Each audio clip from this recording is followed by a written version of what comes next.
good. It's like it's a good way to sit.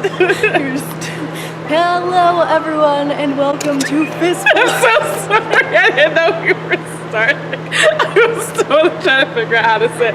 I'm so sorry. Let me not ruin the extra. Can that just be the opening? Can that just be the opening? Fistful of Feminism. You got it. It's fine. Follow your heart. Hello, everyone, and welcome to Fistful of Feminism. My name is Monica, and today I'm here with the one and only Ann-Bernice Thomas. Hello. And yes, I'm here with Ann-Bernice Thomas, who is the Youth Poet Laureate for Victoria, British Columbia. So famous. Guys, I'm here with a local celebrity. Like, this is a big deal. Keyword on local. Ann-Bernice and I met doing a project with the Intercultural Association of Victoria, working with the Victoria Police Department, and we did like a workshop play mash. Yeah, it was like a couple scenes, and then the audience would try and interject and fix the scene to show how hard things were for police officers and like immigrants. There we go. But yeah, we met during this theater project, which worked with like Theater of the Oppressed kind of techniques. Best buds.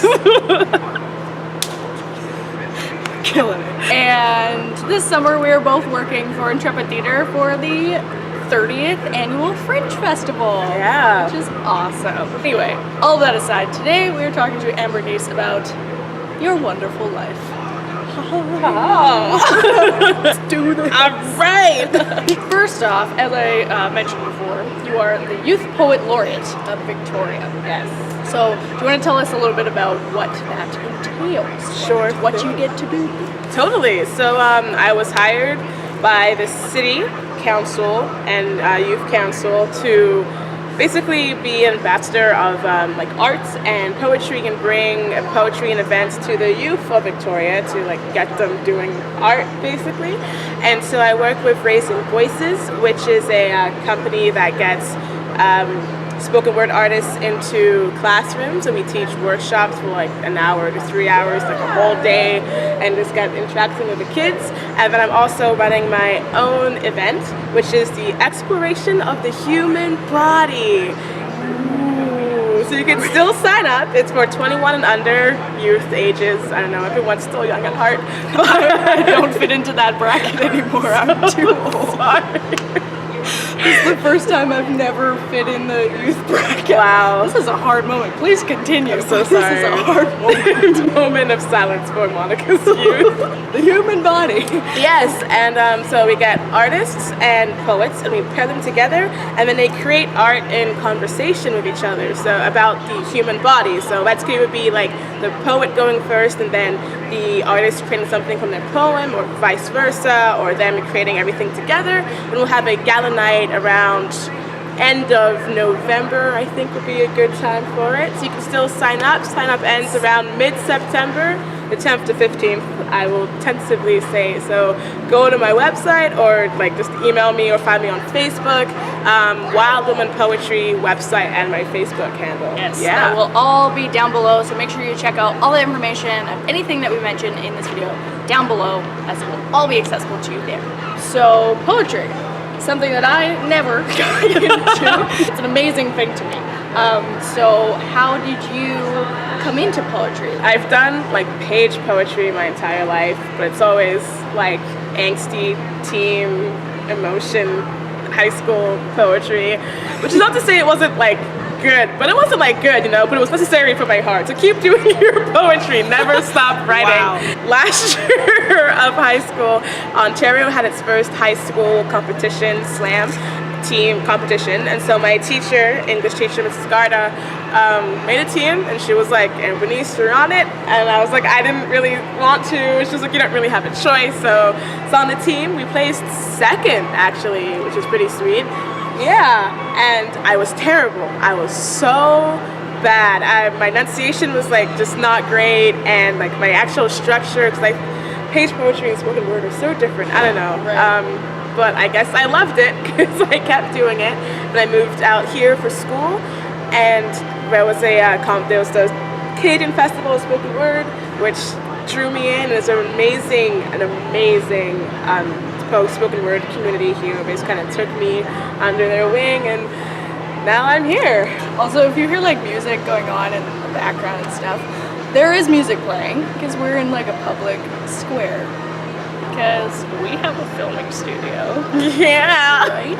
It's just really, really good CGIs. Yeah. You are going to school. As you said, you moved here for school. So what are you pursuing in school? I am entering my 3rd year at University of Victoria. I'm 19, like I should probably say. I'm 19, whatever.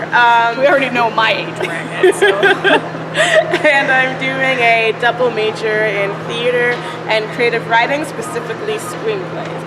What is the trajectory of what you want to do with your degree and what you want to do with your life? It's a little bit daunting.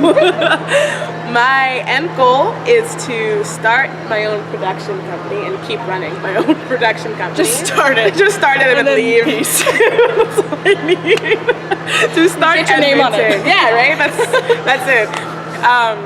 Start and maintain my own production company called KP Productions, where I'll write and produce and like foster, facilitate the creating of diverse and contemporary art and theater and screens, just like really telling all of those stories that like will never really be told in Hollywood, and just showing what the world really looks like. Praise be, praise be. I'm sure if any of you have watched any of my videos before, you know that this is like all I talk about all the time. It almost goes without saying, but obviously this is a show about feminism, where we talk about intersectional feminism, we talk about media representation, lots of conversations that you and I have had many times over and over and over again, which is why we're friends. Woo! But just so that we have like kind of a understanding of how all of this kind of works together, how does intersectional feminism come into your work? I truly feel like I can consider almost all of my work intersectional feminist work, because I am intersectional feminist, and then my work is reflection of my life and how I view the world, and I view the world through a intersectional feminist's eyes, and so just kind of pours onto the page whether I choose it to or not. And I write a lot about family and feminism and racism and all of those things connecting, and even just growing up, because I did not think would be as strange and surreal as it's turning out to be, and what it means to be a woman and like a wild woman, and just, which is why my handle is Wild Woman Poetry, because society is really about containment and pretty and I don't know, civilization, that's not the right word though, but it's kind of, I really am about going back to the roots and learning about yourself and just being wild and free and who you want to be, and that's all feminism wants. Plus equality also, you know, just I write about all of it, and it just kind of bleeds through in everything that I do. I really value truth, honesty, and compassion. That's why I go for every time I write something. It feels like it's not right, I will scrap it or put it to like a fix later pile. So yeah, intersectional feminism is my truth, I guess. Quote it. It's a good pull quote. It's a good pull quote. You amaze me. Let it be known throughout the internet. Before we close off this video, Ann-Bernice has kindly said that you will give us a segment, right? A segment of a poem? Like a quarter? Like a quarter of a poem. Awesome. And I will let you tell us all what this poem is. Awesome. So this poem is called Home, and I wrote it for Viperg. I had a magazine, and it's about immigration. So I wrote this poem, and it's about how I was born in England. I spent some time in Jamaica, and then I moved to Canada when I was 7, and just kind of coming to terms with different cultures and like my place in this country as an immigrant person. Yeah. Awesome.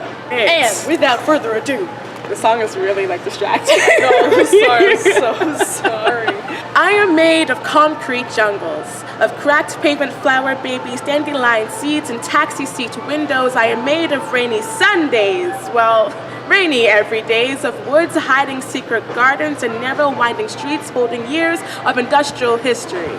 But I'm also made of rolling green hills, of sugarcane stalks and multicolored rubblestone houses, sweet church Sundays, rum cake birthdays, sun-slick skin, sinking rivers and morning soaked in honey-scented dew. I am born of islands, of England and Jamaica, raising me equal parts city and country. The domesticated idiosyncrasies in me drawing me always to the sea, to the trees, to histories wrapped up in classroom textbooks or grandmother's knees. So I suppose it makes sense, but I ended up here in a land I never heard of, dripping in greenery and growth in hands. But there's something all sorts of tragic about being somewhere you don't belong, as in I don't know how to call Canada home, as in I've been here for 12 years and I still get asked where I'm from. I know that England is not the answer they are looking for. Thank you. Thank you for bringing me on the show. This was really fun. Yeah. I have been wanting you to be on the show pretty much since I met you. Thank you so much for being on Fistful of Feminism. Like I said before, anything that we talked about today, of any resources and Ann-Bernice's website are all available down below. So please make sure you check that out. Say hi. Say hi to me. Say hi to everyone and say nice things. Spread the love. Spread the love. And tell your truths and tell your stories. Remember, art is important. Yes. And as always, if you like, you can subscribe and go there and da da da. I will see you all not next Friday, but the Friday after that. Okay, bye.